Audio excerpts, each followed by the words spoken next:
mobala yoka ka mama na bango nga yoka ngati basi moi si musuza koyebisa yo mobali na ngai aza trop mama biso to benga ngo ba garçon chéri baza ba genre mibali oyo avant azwa décision il faut mama aloba avant somba ndako il faut mama aloba avant sala boy il faut mama aloba bon to solo lango moi si tango zolinga kokende ko bala il faut talat tango kutani na garçon aza trop attaché à maman na ye koyoka mingi mama na ye mo yo koloba chetembe il faut mama aloba po andima ke makambo loba ki wana solo relation ana relation moko eza très toxique na vie mulaite moi si na yo na mama na yo okoki ko tia bango esika moko te okoki ko comparer bango te parce que des fois bino mbali bozalaka ozo pesa mama na yo maloba esika maloba nezate oh maman omoni ndeni ngala mwasi nanga toni tuko bota est-ce que on est allié oh maman omoni ndeni ngala mwasi nanga tongi to voyager wana eza ba projet ya yo na mwasi na yo mama na yo za obligé oye bango te donc pona mwasi pe na ngina loba botika makambo wana ya entre ngala mama na yo fo pona mobala opona mama na ye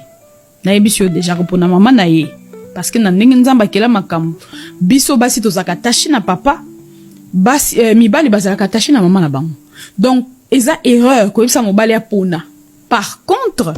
mobali o azu décision que lelo na ke ko bala Saint-Tiche lelo na ke ko bala Henriette il faut la capable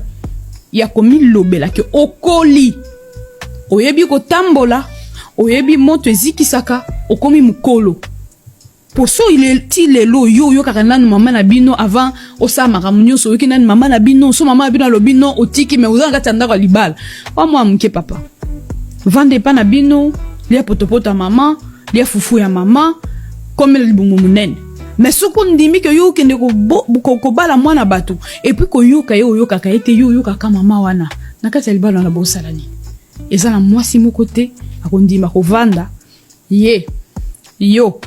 na troisième personne tout comme eza na mobali moko te akolinga kozwa belle-mère oyo ye apesaka ba ordre yo vanda na ndako wana te me obenga mwana na yo mobali ma lobi nini te kosala te oza mama mabe parce que tango ondimi mwana na bala opesi indépendance laissez cette indépendance là aux enfants bakoli ils se sont mariés et bien ba évoluer ba ça la vie na bango tango bino bokomi ko s'ingérer yo mama zolo na yo kana makambo ya mwana na yo